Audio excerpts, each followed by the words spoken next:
반갑습니다. 미풍입니다. 세상이 알려주지 않는 불편한 진실을 전하는 미풍입니다. 오늘은 변창흠표 아파트 공급 확대 성공할 것인가 실패할 것인가. 저 개인적으로는 실패한다고 보고 있습니다. 그러나 이 실패한다가 문제가 아니고 다음에 있을 정권도 마찬가지고 서울시장이 누가 되든 공급 확대 쪽으로 기울 가능성이 크다. 이 부분에 대해서 여러분들이 프로세스를 정확히 알아야 된다. 그래서 컨센서스가 공급 확대로 맞춰질 것 같습니다. 네. 그런데 대한민국의 전 국토가 공급 확대로 맞춰지는 게 아니고 서울시에 집중될 가능성이 큽니다. 그래서 서울시의 공급 확대를 위해서 그 희생양이 수도권이 될 것 같고 이 부분들을 여러분들 잘 보셔야 된다. 자, 이 도표는 정권별 서울 아파트 매매 가격 지수 변동치입니다. 그래서 이명박 때와 박근혜 때는 시세가 안정이 돼 있었죠. 그리고 김영삼 때도 안정이 됐었고 시세가 올라갔던 국면들이 노태우 때하고 그리고 보시는 바와 마찬가지로 김대중 정권 때, 노무현 정권 때, 그리고 지금 현재 문재인 정권 때 시세가 급등했던 모습을 보였다. 이 부분들을 여러분들이 보셔야 되고 여기서 이렇습니다. 이명박 정권하고 박근혜 정권 때는 안정이 돼 있었죠.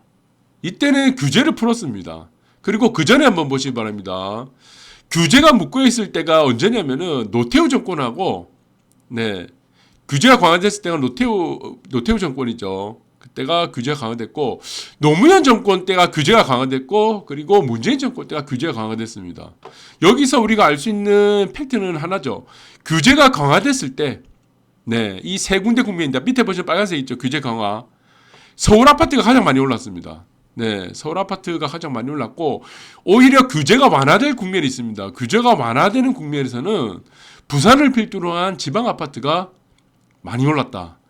그래서 지금 현재 문재인 정권 이후가 지금 불과 1년하고 조금 더 남았죠. 그리고 서울시 보궐선거가 남아있는데 서울시장이 누가 되든 상관이 없어요. 변창흠표 국토부 장관의 공급 확대는 일단은 실패한다고 보는데 다음에 되는 서울시장과 다음에 여야를 막론하고 누가 되든 대통령이 되든 공급 확대로 나갈 수밖에 없는데 이 공급 확대가 어디로 간다? 서울과 수도권이 집중된다. 이렇게 보시면 됩니다. 그래서 노무현 정권 때 보시면은 노무현 정권이 끝나고 난 이유가 이명박 정권이 들어왔죠. 그래서 이명박 정권 때 들어왔고 가장 먼저 한 게 뭡니까? 규제 안 합니다. 재건축도 규제를 완화시켰고 그리고 투기과열지구도 이후에 다 비규제 지역으로 만들었습니다. 그리고 공급 확대를 시켰습니다. 2기 신도시를 만들고 그 첫 번째 희생양이 수도권이었습니다. 그래서 규제가 완화되는 시점, 공급이 확대되는 시점. 그래서 공급 앞에서는 장사가 없다고 합니다. 공급 앞에서는. 수급에서는 이길 사람이 아무도 없어요. 공급이 늘어가면 시세가 올라갈 수가 없다는 겁니다. 그래서 이명박 정권 때, 그래서 문재인 정권이 다음 이후에는 이명박 정권 같은 이런 규제 완화가 펼쳐질 가능성이 큰데 이 규제 완화가 펼쳐졌을 때는 서울과 수도권이 하락을 했습니다. 그리고 부산을 중심으로 한 지방이 오히려 시세가 올라가는 상황이 연출됐죠.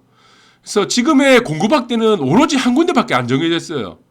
다음에 정권이 누가 되든 서울입니다. 무조건 서울. 그 서울의 공급을 잡기 위해서 수도권을 희생양으로 해서 수도권의 공급을 대규모로 만들었고요. 2기 신도시, 지금 만들고 있는 3기 신도시도 마찬가지고. 그래서 수순이 이렇게 된다는 겁니다. 근데 여기서 변수가 하나 있는 겁니다. 그 변수가 무엇이냐? 바로 인구 감소입니다. 인구가 감소하게 되면은 저수지가 된다고 했죠.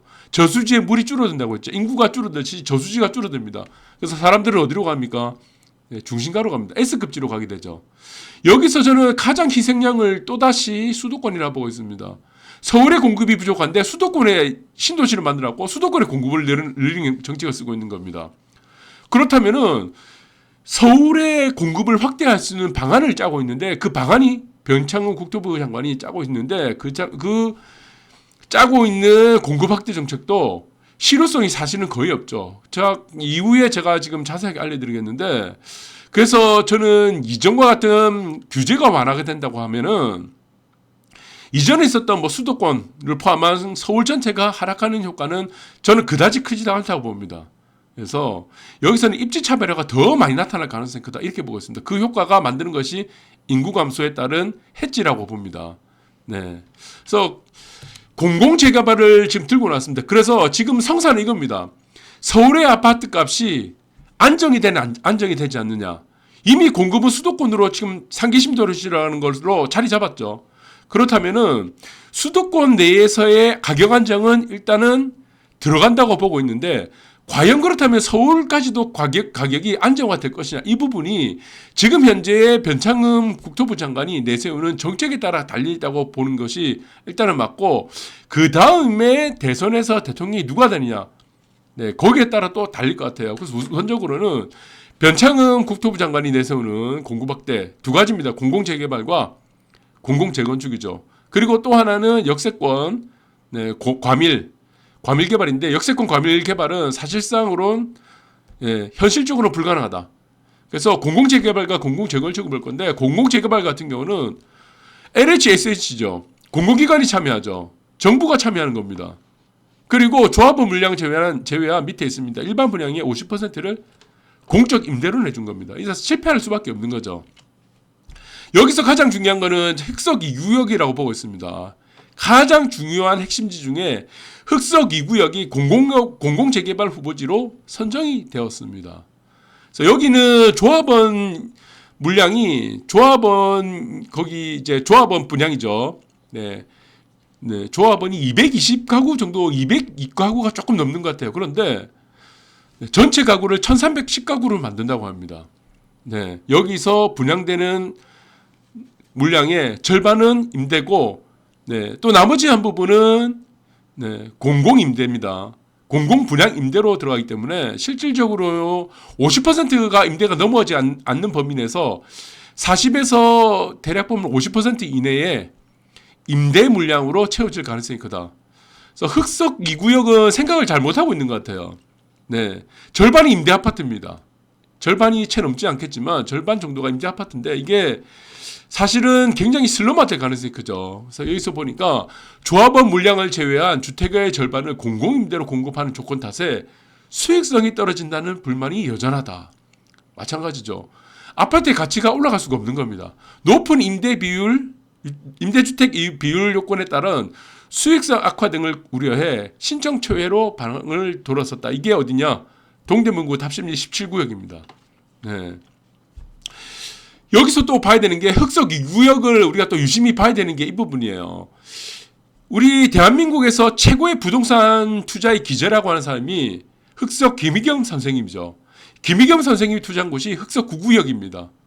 네. 그래서 흑석 9구역 옆에 흑석 6탄 옆에 공공재개발을 하는 곳이 여기가 흑석 2구역입니다. 네, 흑석 2구역인데, 흑석 2구역과 다르게 흑석 7구역은 공공재개발로 하지 않았죠. 여기는 나중에 개발된 곳이 하이엔드 아파트 재개발로 된 겁니다.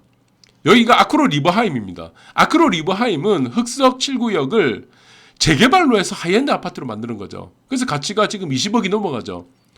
네, 그런데 흑석 2구역이라고 하는 앞에 있습니다. 흑석 2구역을 공공임대가 50% 들어가는 재개발로 지으면은 거기다가 주체가 누가 됩니까? 네, LHSH입니다. 어떻게 되겠어요? 망하는 거죠. 근데 이 사람들은 아직까지 이제 긴가민가 하는 거예요. 잘 몰라요. 자기 아파트가 망하고 있는지를, 공공재개발로 흥하는지 망하는지를 지금 감을 못 잡고 있는 겁니다. 네. 흑석은 실질적으로 반포 옆이라고 해도 과언이 아닌 곳입니다. 그래서 입지가 나쁜 곳이 아닌데 굉장히 낙후된 곳입니다. 차라리 민간을 통해서, 네, 민간 사업 주체를 통해서 공공개발입니다. 그래도 재개발, 공공개발을 통하고 민간을 주체로 해서 개발해서, 네, 흑석 7구역처럼 아크로 리버하임이라는 하이엔드 아파트를 만드는 게 가장 가치를 올리는 겁니다. 그래서 이거를 이 사람들이 자꾸 착각을 하고 있는 것 같아. 네, 그리고 공공재건축을 볼까요? 일단은 공공재개발은 저는 실패한다고 보고 있습니다. 네, 공공재건축도 마찬가지예요. 네, 기존에는 1000가구 중에 조합원 물량이 1000가구 있다고 칩니다. 조합원이 1000가구 있다 그러면은 어차피 조합원 분양 물량이 되죠. 네, 그리고 나머지는 일반 분양 물량이 되는데, 자, 거기서 일반 물량이 160가구밖에 안 됩니다. 일반적으로 1000가구인 아파트가, 네, 재건축 민간 사업을 진행했을 때. 근데 공공 재건축을 하니까 어떤 현상이 나타났냐면은 730가구가 임대로 들어간 겁니다. 이 임대에서는 뭐 기부 분양도 있고 임대 여기서는 있죠. 기부 분양도 있고 임대 분양이라고 하는데 기부 분양은 여러분들 잘 아시지만 네, 공공 분양 임대입니다. 말하자면 그냥 임대예요. 소유권이 없는 겁니다. 네. 그래서 2240가구 중에 최소한 730가구는 막 33% 정도 되겠습니다. 33%가 최하 범위로 임대 아파트가 된다는 겁니다. 누가 하겠습니까? 공공재건축. 안 하죠. 아무리 용적률을 300%에서 지금 준주거지 500% 상향을 한다고 하더라도 할 수가 없는 겁니다. 네. 그래서 10가구 중에 뭐, 네? 한 4가구 정도가 임대 아파트 사시는 분들이 채워지는 거예요. 누구도 원치 않게 된 겁니다. 그래서 잠실하고, 맞죠?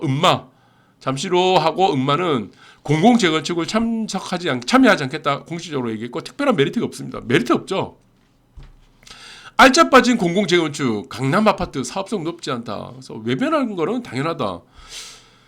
생각을 쉽게 할 수 있습니다. 초등학교 정도의 생각만 해도 이 사업이 얼마나 무모한지를 알 수가 있는 거죠. 네.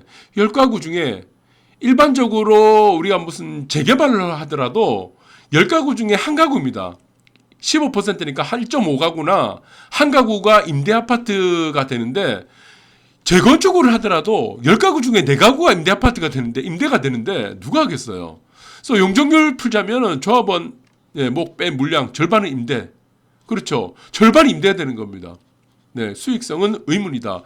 재개발, 재건축 같은 경우는 최소 범위가 임대로 들어가는 게 33%고 재개발 같은 경우는 최소로 들어가는 게 임대가 거의 40%가 좀 넘습니다. 그러니까 최고가 50% 미만이고 한 42%에서 뭐 그 정도 선이 될 것 같아요. 40%에서 49% 맥시멈 50% 정도 되니까 사실상으로는 네, 사업성을 떠나가지고 네, 가치 측면에서는 실효성이 전혀 없다고 보고 있는 겁니다. 그래서 공공임대가 크기 때문에 여기에 따른 수익성 자체가 의문이 된다. 네, 사업성 자체는 생길 수 있지만 조합원들이 따지는 수익성 자체는 거의 제로에 가깝다고 생각하고 있는 겁니다. 네, 그래서 저는 일단은 마찬가지입니다. 네, 일단은 보시면은 변천표 공급 확대 정책은 일단은 실패한다고 보고 있습니다. 거의 성공한 확률은 제가 볼 때는 1%가 안 돼요. 성공한 확률 자체가. 이 성공한다는 전제가 깔린 게 뭐냐면은 만약에 변창흠 국토운영위원장자가 성공한다 이러면 서울의 요지의 수도권이죠. 수도권이 아닌 서울의 요지의 공급 확대가 되는데 이 공급 확대가 되지 않고 오히려 어떻습니까? 수도권만 공급 확대가 되는 겁니다. 문제는 여기서 끝나는 게 아닙니다. 다음 정권에 누가 되든 서울에 공급을 확대를 해줘야 되는데 공급을 확대를 해줄 땅이 없는 겁니다. 여기서 공급을 해줄 곳이 어딥니까? 결국에는 재건축밖에 없죠. 재건축 가격만 또 올릴 가능성이 큽니다. 네, 재건축 가격만. 그리고 여러분들이 표에서도 보시는 것과 마찬가지로 규제 완화가 됐을 때는 어떻게 됐다? 네, 이번에는 서울의 재건축만 네, 분양가도 올라가고 분양가 규제 풀어야죠. 재건축 규제 풀어야죠.